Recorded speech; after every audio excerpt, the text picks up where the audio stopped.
नमस्कार, आप देख रहे हैं सी इंडिया न्यूज, एक अनदेखा सच, और मैं हूं आपके साथ साक्षी। इंदौर कलेक्टर कार्यालय में ई स्टाम्पिंग शुरू होने के बाद छपे हुए स्टाम्प की यह मुद्रा कोरा कागज रह गई है। इसका दुरुपयोग न हो, इसके लिए कैमरे की निगरानी में नष्ट करने की कार्यवाही अपर कलेक्टर पवन जैन की निगरानी में मंगलवार को शुरू की गई। स्टाम्प को नष्ट करने के बाद में लुगदी बनाकर रिसाइकल कर फिर से कागज बनाया जाएगा।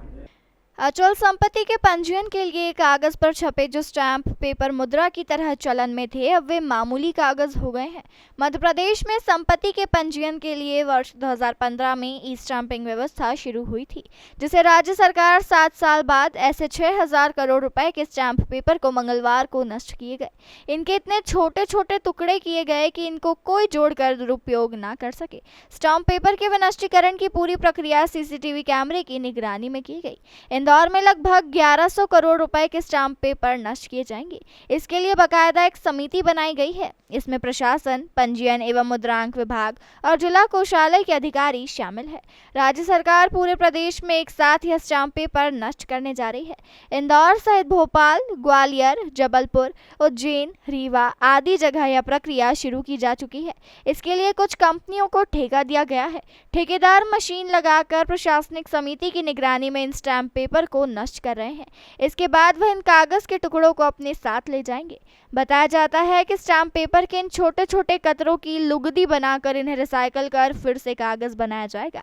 अपर कलेक्टर पवन जैन ने बताया कि शासन के निर्देशानुसार इंदौर के जिला कोषालय में रखे स्टाम्प पेपरों को नष्ट करने की प्रक्रिया शुरू की गई है। देश में सभी जो हमारे कोषालय हैं, ट्रेजरीज हैं, उसमें रखे हुए थे, तो शासन स्तर से ही एक वेंडर फाइनल हुआ है। हम लोगों ने इसकी लिस्टिंग करके पहले बता दिया था कि 500, 1000, 2000, 5000, 15000 इस तरह के स्टैम्प पेपर थे जो कि 2015 से प्रचलन में नहीं थे।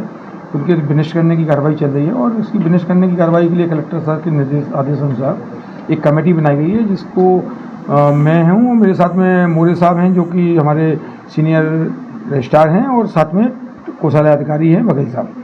ये पूरी टीम है और सीसीटीवी कैमरा लगे हुए हैं, पूरी तरह से कवरेज है। और अब सुनिश्चित किया जा रहा है कि जो वेंडर भोपाल से फिक्स हुआ है और हमारे अधिकारी कर्मचारी उनकी नंबरिंग नोट कर रहे हैं, साथ में उनके विनिष्टीकरण की जो प्रक्रिया है कि किस तरह से स्टैम्प पेपर विनिष्ट हो जाए, और फिर इसके बाद ये संबंधित जो वेंडर है वो ले जा करके उसको गला करके उसकी लुगदी बनाने का काम करेंगे। सावधानियों के रूप में मैंने आपको कहा कि पूरी टीम, एक तो हमने पूरे जो हमारा परिसर है जहाँ से स्ट्रांग रूम से स्टैम्प निकल रहे हैं, वो जहाँ उनके विनिष्टीकरण की कार्रवाई हो रही है उस जगह को पूरा सीसीटीवी कैमरे से कवर किया है और पूरा 24/7 इसका बैकअप हमारे पास रहेगा। 7 से 8 दिन में हम सारे स्टैम्प जो हमारे पास है उनको विनिष्ट कर देंगे, और उसके बाद वेंडर जो फाइनल हुआ है वो यहाँ से ले जाकर एक पर्टिकुलर कंपनी है, वहाँ जाकर जिसको ऑर्डर मिला है वो उसको गला करके उसकी लुगदी बनाने का काम करेंगे। ट्रांसपोर्टेशन के दौरान भी कुछ इसमें क्योंकि अब सारे पेपर विनिष्टी हो जाएंगे तो विनिष्टीकरण के बाद तो मुझे लगता है सारी चीज़ें समाप्त हो जाएंगी, बट उसके बाद भी वेंडर की जवाबदारी रहेगी कि वो पेपर ले जा करके उसकी फाइनल डिस्पोजल करे उसका।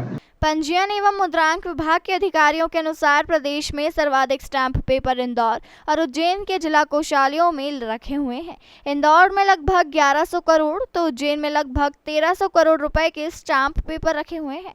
यह 500, 1000, 5000, 10,000, 15,000, 20,000 और 25,000 रुपए कीमत तक के हैं। इंदौर और उज्जैन में स्टाम्प पेपर का संभागीय डिपो है। यहाँ से संभाग के सभी जिलों को स्टाम्प पेपर की आपूर्ति होती रही है। वर्ष 2015 में स्टाम्पिंग व्यवस्था शुरू होने के बाद इन स्टाम्प पेपर का उपयोग बंद हो चुका है। इस कारण शासकीय कोषालयों के लिए अपने खजाने में इन स्टाम्प पेपरों को संभालना मुश्किल हो रहा है। प्रदेश के सभी संभाग मुख्यालयों पर यही हालात है। तमाम खबरों के लिए देखते रहिए सी इंडिया न्यूज, एक अनदेखा सच।